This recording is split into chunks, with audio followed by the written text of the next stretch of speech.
you always get what you want. Invariably. Even though you may think that it's entirely opposed to your wishes. But if it's your karma, everything that happens to you, put it in another way, everything that comes to you is a return to you of what goes out of you. Yes, obviously, that's absurd. If you confine the definition of yourself to your voluntary, conscious behavior. That's a ridiculous definition of oneself. Oneself, by any stretch of the imagination, must involve far more than the conscious and voluntary aspects of our behavior. And if we see that it involves intimately and inescapably the behavior of what we call the other, the not-self, the environment, and see that these two are moving together like the two sides of the snake when it swims, then you get a very curious feeling.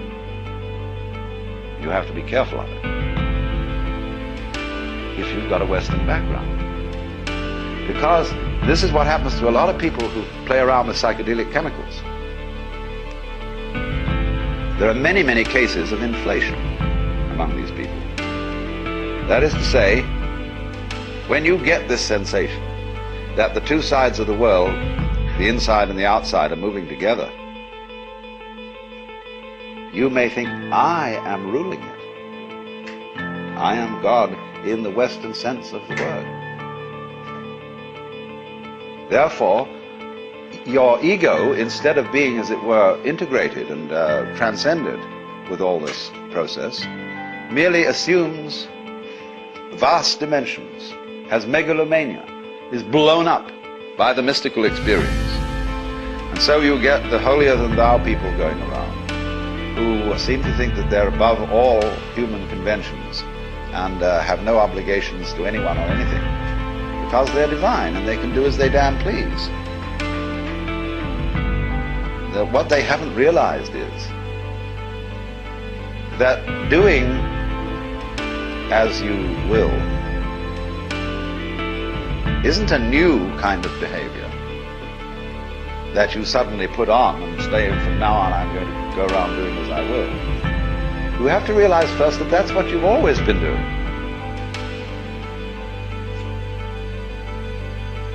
And you could look at this from a very simple point of view. It's not a complete point of view. But you can say, well, now what about the people who did good and who did the things that they didn't want to do? You know, everybody's mother said to us, darling, sometimes we have to do things we don't like. Oh, what about that? Well, you can always say, the kid obeyed the mother and did the thing that it didn't like because that was the better part of wisdom. In other words, if it hadn't done that, something worse would have happened. And we choose the lesser of two evils. And when you find yourself in a situation where you have to choose the lesser of two evils, then you say, I want out of here. And you take the easiest way. You take the line of least resistance. So that's your doing.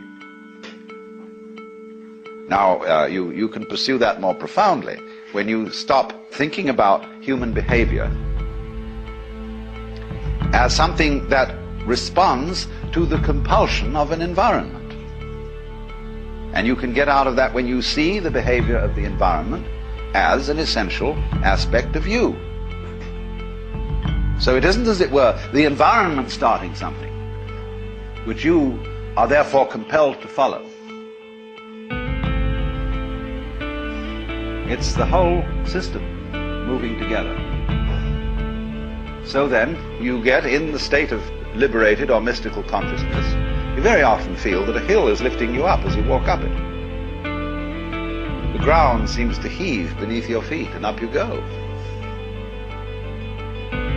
And you get this strange feeling of lightness, of effortlessness, walking on air, never a care, you know. This wonderful sense that there are no obstructions anywhere.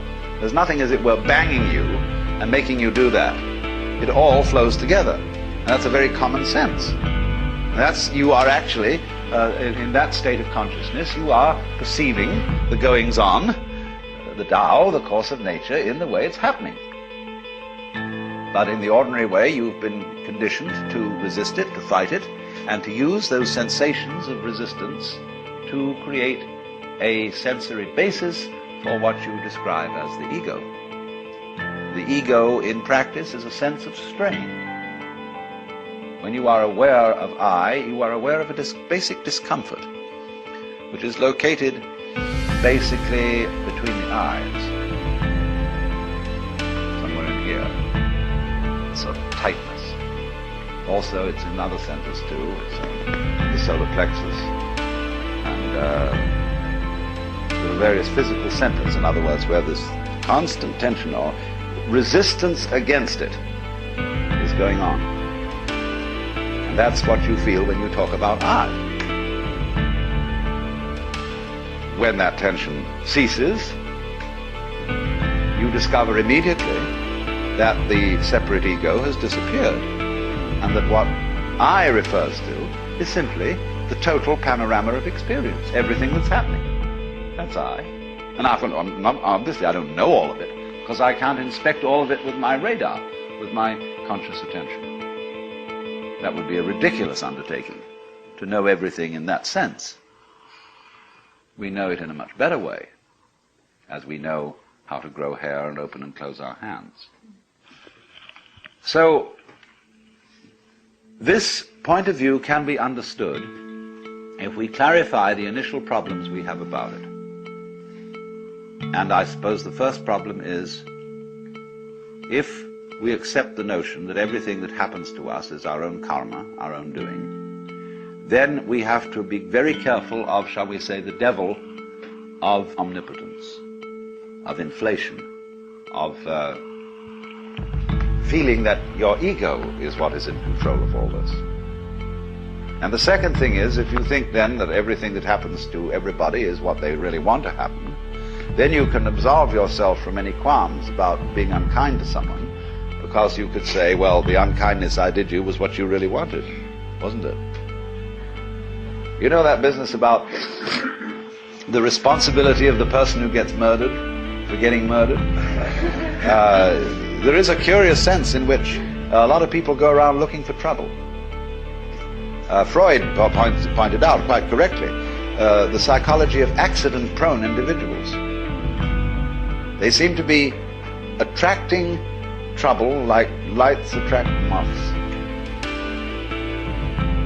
And we're all doing that, but we manage to remain unconscious of it,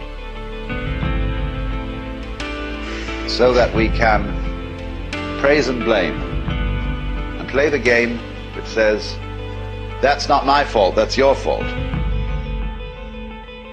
And so we go around apportioning faults to everybody. Because if we're going to apportion praise for what the good things people do, you can't make praise mean anything unless you also go around blaming. Praise and blame go together. Supposing everybody was acting in a praiseworthy way, and we praised everybody for everything, they'd get tired of it. They wouldn't even notice it anymore. So long as you're going to get a kick out of being praised, you've got to go around blaming too. It's very simple.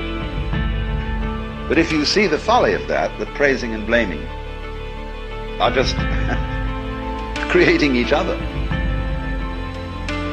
then you don't praise and you don't blame. You just dig the whole thing. And that's why, when we encounter very great sages, you never hear them blame people, and they very rarely praise anyone. You try to start gossip in the presence of such a person, and you make a derogatory comment about someone. It's as if you had thrown a rock into a well and heard no splash. No funny feeling. Because that you get no response. You get no agreement. And if you praise somebody, there's also likely nothing to be said, except perhaps some remark that, of course, you're praising the beloved in all its manifestations. And this disconcerts some people terribly.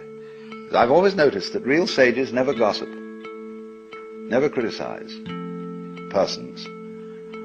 And because they understand so well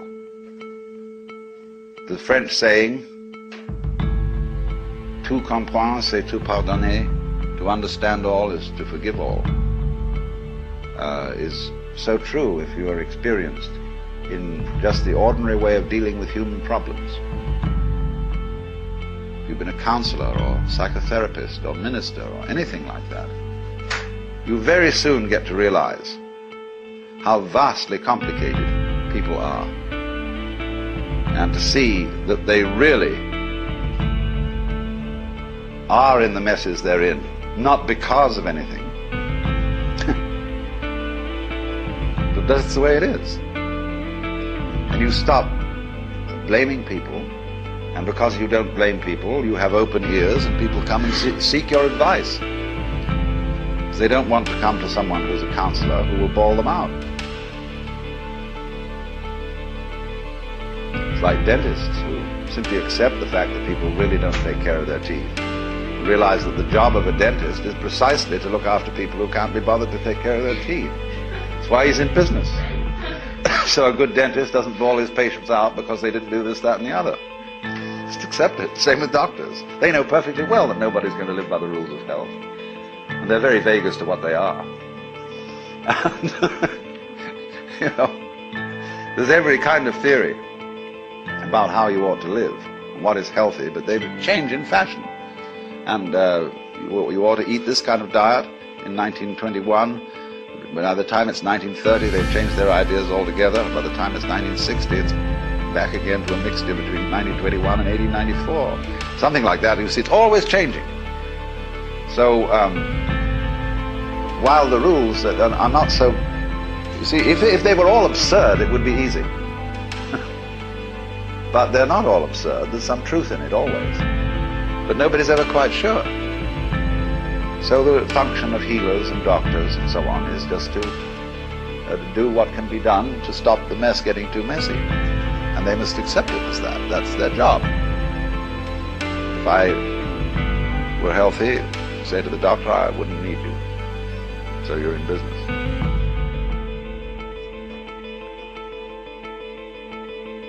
Now, what about it then? We have difficulty in seeing this mutuality of our relationship to the rest of the world because it's contrary to common sense, contrary to the way we've been brought up. And therefore we have what I would call an initial intellectual block to understanding it, quite apart from any emotional blocks or anything of that kind. But obviously, we must overcome that intellectual block if we're going to go any further and actually realize and feel this way of life's working, in this relationship between what you do and what happens to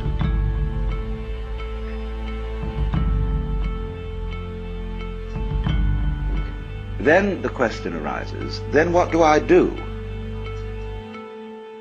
Do I go around saying to myself, all this that's happening to you is what I wanted. I am inside and outside. I am the subjective and I am the objective. And I mean, you go around thinking thoughts about this, so as it were to talk yourself into this way of feeling. Well, that's very superficial,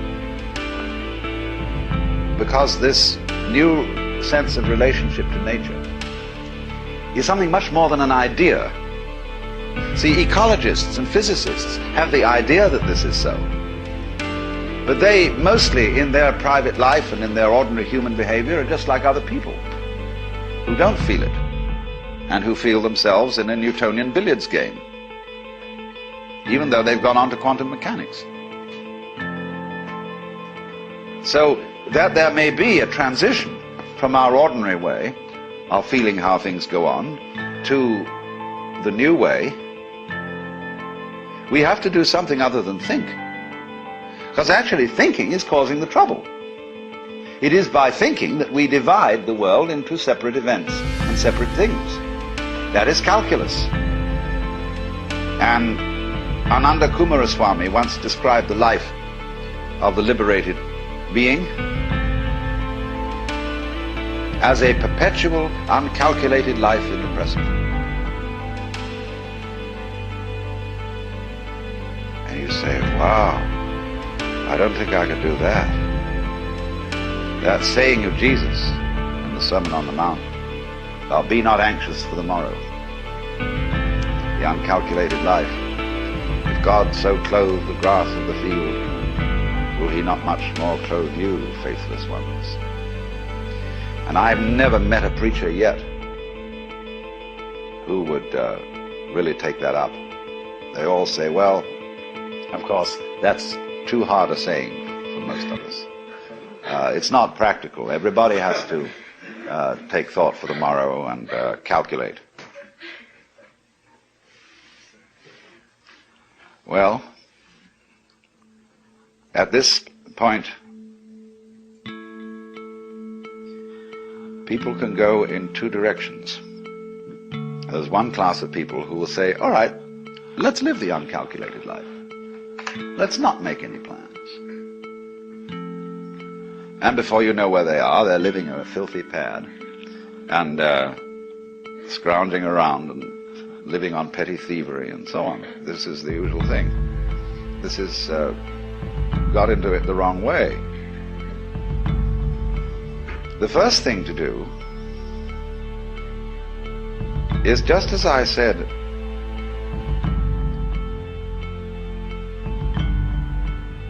whether you like it or not, and whether you know it or not, the relationship between you and the environment is always one that is harmonious. So in the same way, you are always living the uncalculated life. You have to find out, first of all, that you're always doing it, and that what you call your calculations, the things you did, were funny little rationalizations. In other words,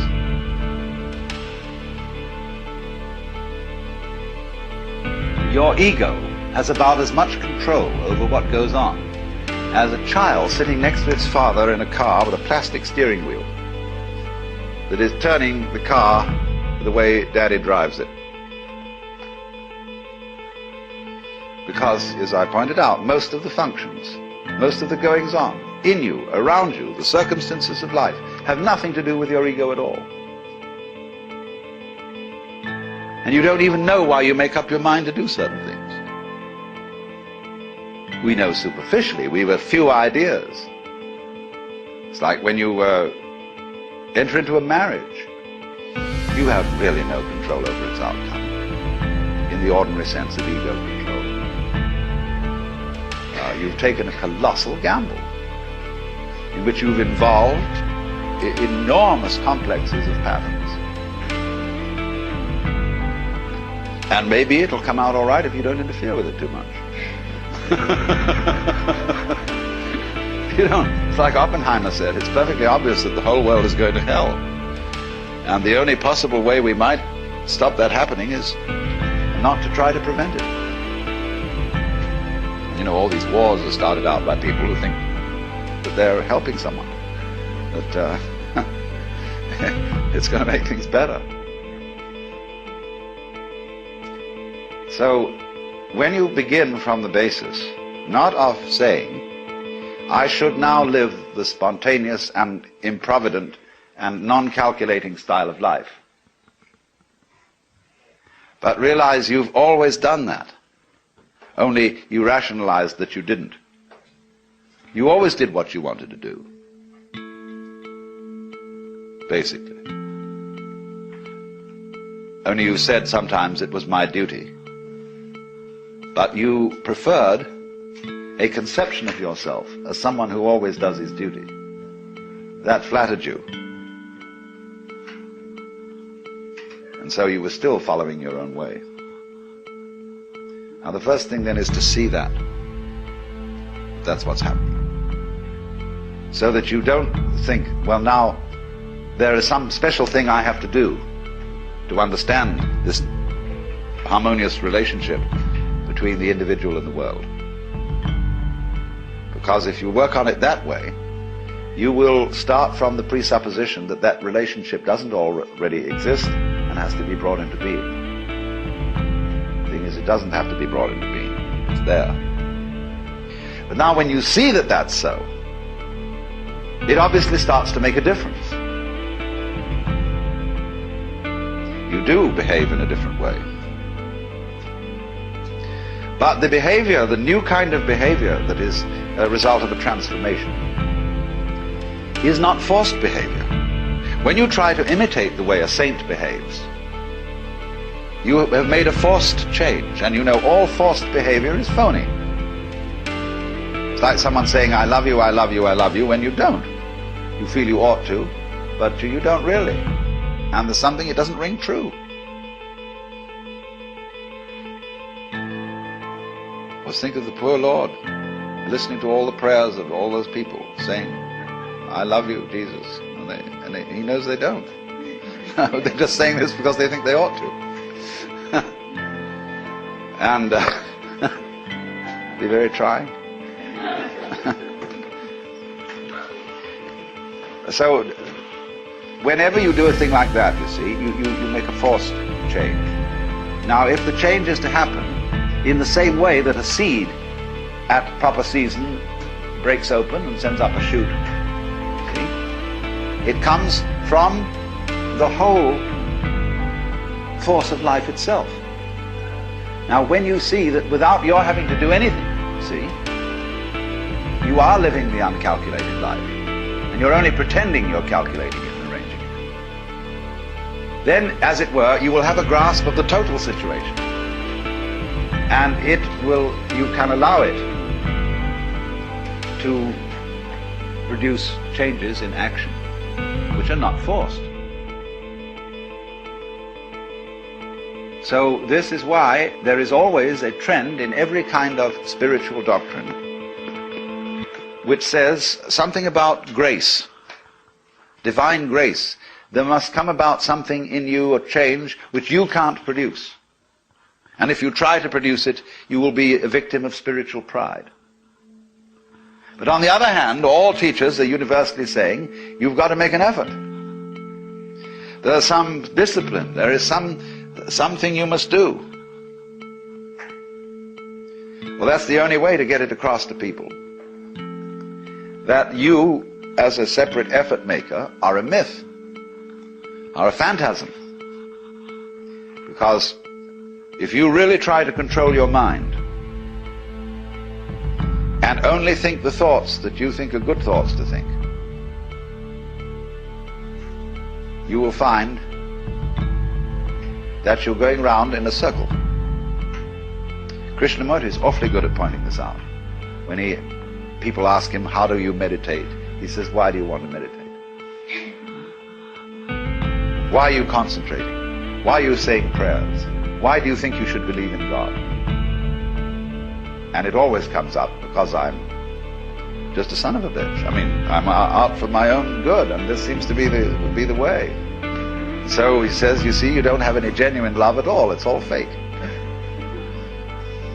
And so you have to find, first of all, where the genuine love is. Now, you love you, don't you? That's genuine.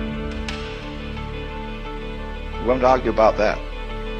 But then, when you start from this, I gave a talk some time ago to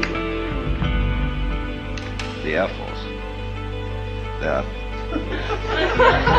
camp or lab where they make weapons, do all the research. And they got a bunch of us there who were ministers and philosophers, and they had the nerve to ask us what was our basis for moral behavior, personal moral behavior. Well, I said, my basis for moral behavior is pure selfishness. And I'm talking, after all, to realistic people here, and I don't think we need to be sentimental and beat about the bush. After all, you're all warriors and fighters and so on, and you know how rough things are. So I'm going to say to you frankly, I'm out for me. Of course, I don't do it in a tactless way. I don't go around and hit people over the head and say, give me this, give me that. I'm much more subtle. I say, good manners and please and how nice you all are and so on, and finally people feel massaged psychologically into a state where they'll give. But then I said after that there's some things that bother me. The first one is, if I love me, what do I want? And furthermore, who am I? Because if I'm going to be realistic about getting what I want, I've got to be pretty sure what it is that's me and what is the state of desire in me. If I am desire, see, if I am a center of desire, what's it all for? Well, I think of all the things I want. But it so turns out that none of them are me. When I say I want dinner, that doesn't mean I'm going to eat me up.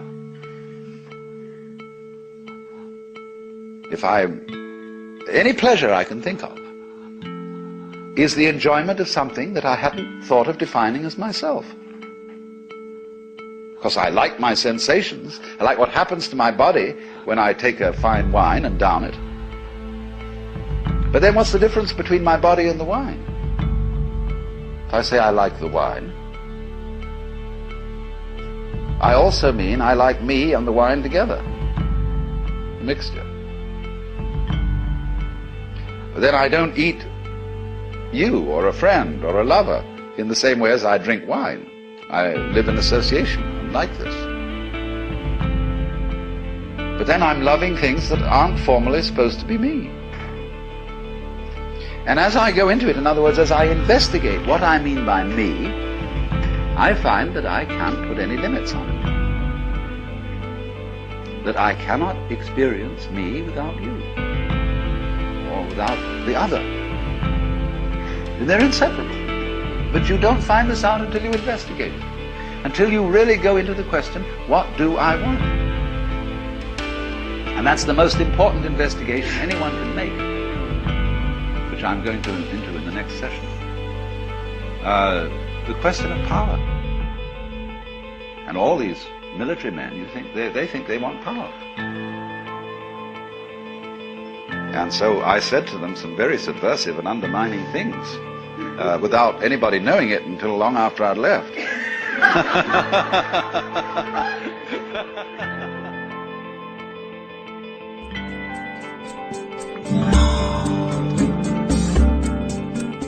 This concludes session 1 of Do You Do? About it.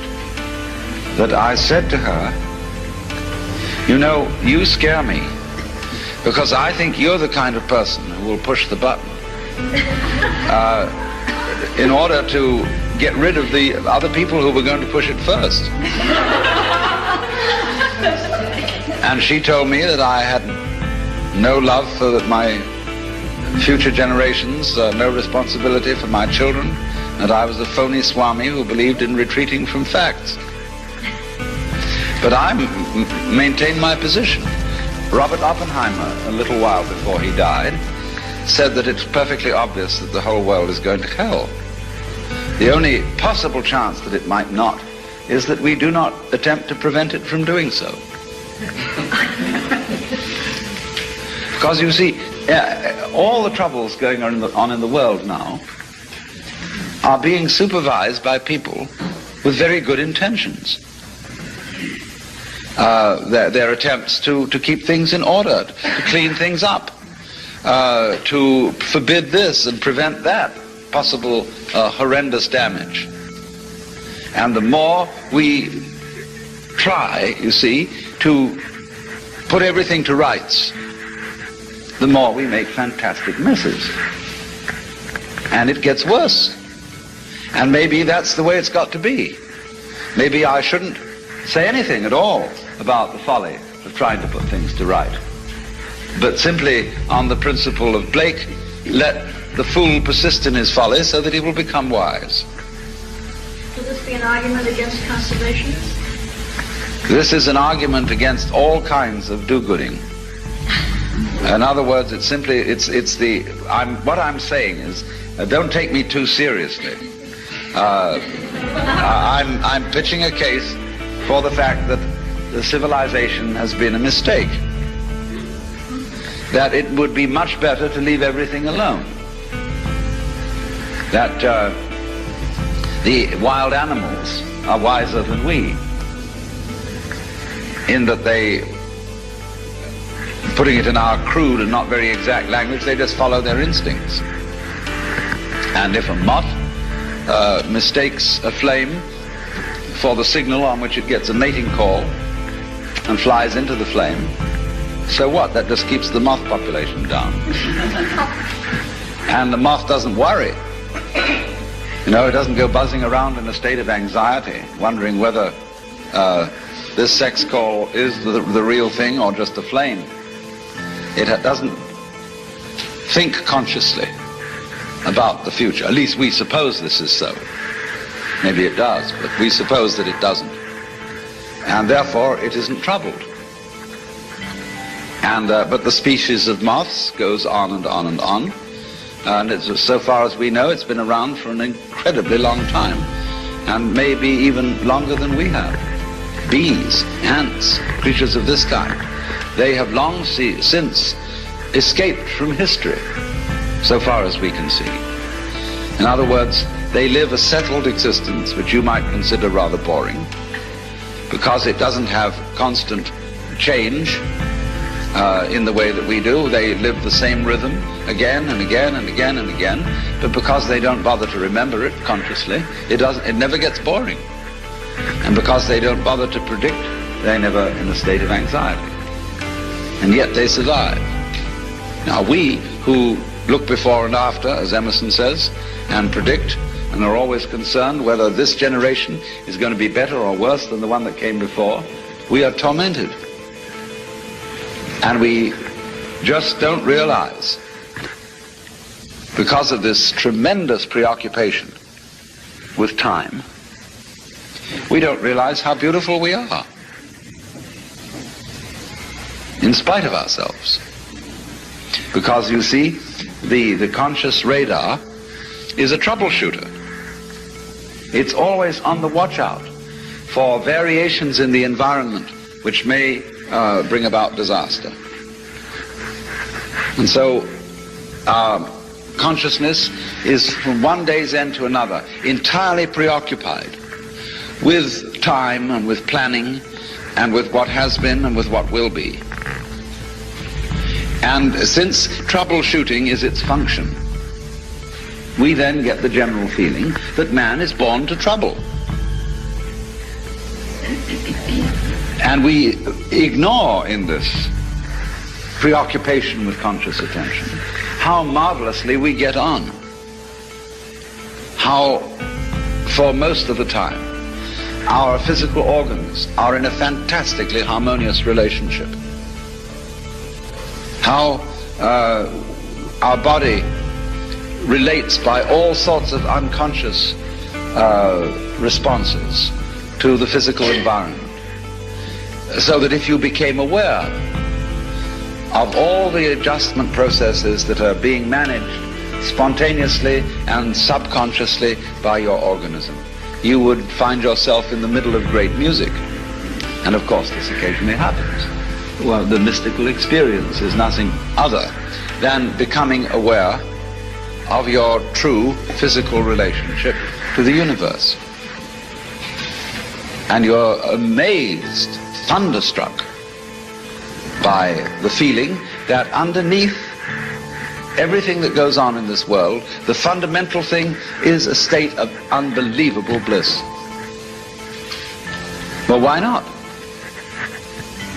Why else would there be anything happening? Because if the game isn't worth the candle, if the universe is basically nothing but a tormented struggle, why have one? Hasn't it ever struck you that it would be much simpler not to have any existence? It would require no effort. There would be no problems. So why is there anything going on? Let me say not why, but how is there anything going on? Because if it's all fundamentally a drag, I just don't see any reason for its being. Everything would have committed suicide long ago, and to be at rest. Abu Ben Adhem, may his tribe decrease by cautious birth control and be at peace.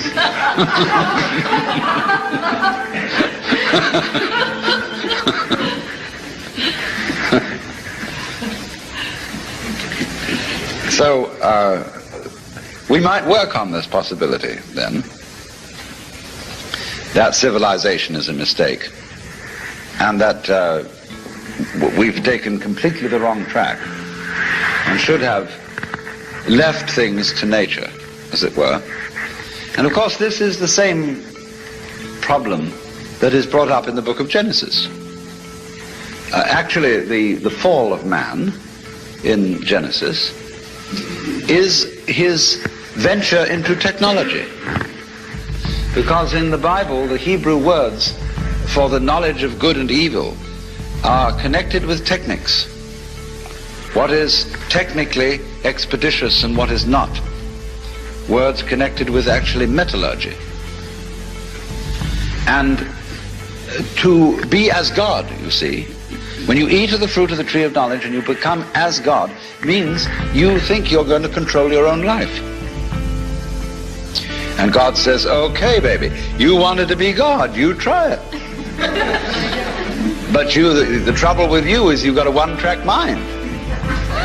And therefore you can't be God. To be God, you have to have a infinitely many-tracked mind, which is, of course, what your brain has, you see. The brain is infinitely many-tracked, but consciousness is not, it's one-tracked. As we say, you can only think of one thing at a time. And you cannot take charge of the universe with that kind of a consciousness, because there's too much of it.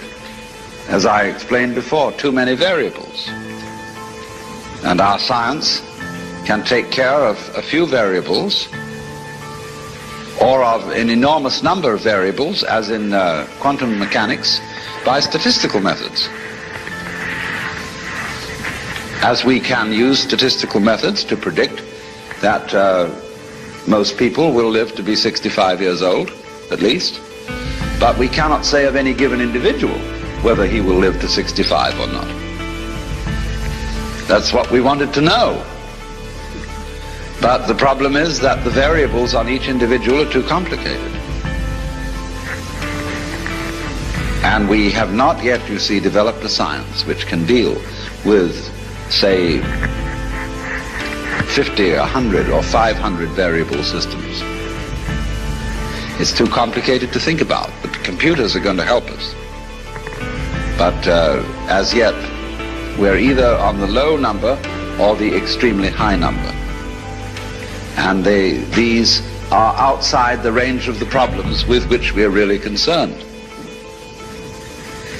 That's why, for example, a lot of people have taken to using the I Ching, the Book of Changes.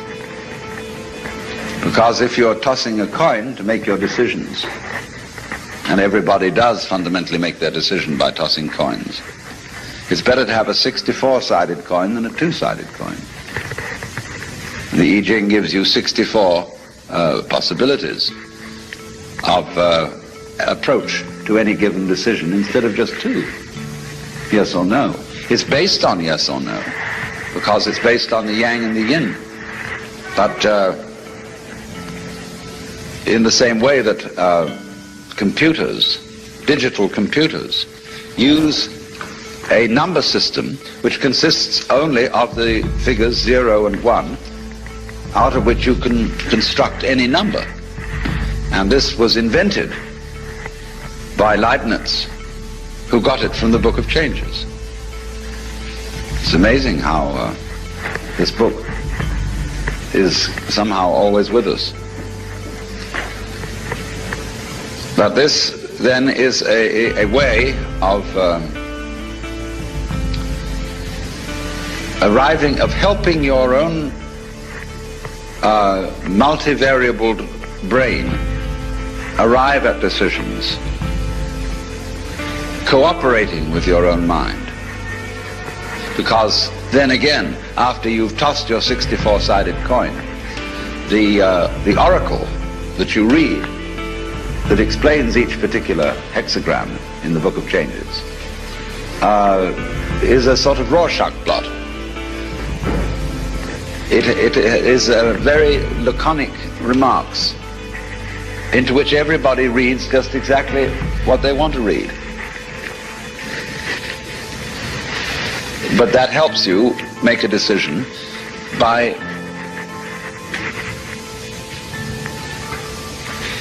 the fact that you don't really have to accept responsibility for it.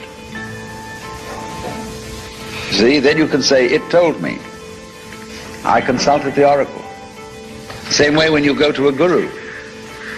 You say, my guru is very wise and he has instructed me to do this, that and the other. But it was you who decided on this guru. How did you know he was a good one? You see, you gave him his authority because you picked him out. It always comes back to you. But we like to pretend it doesn't. But the thing is that oneself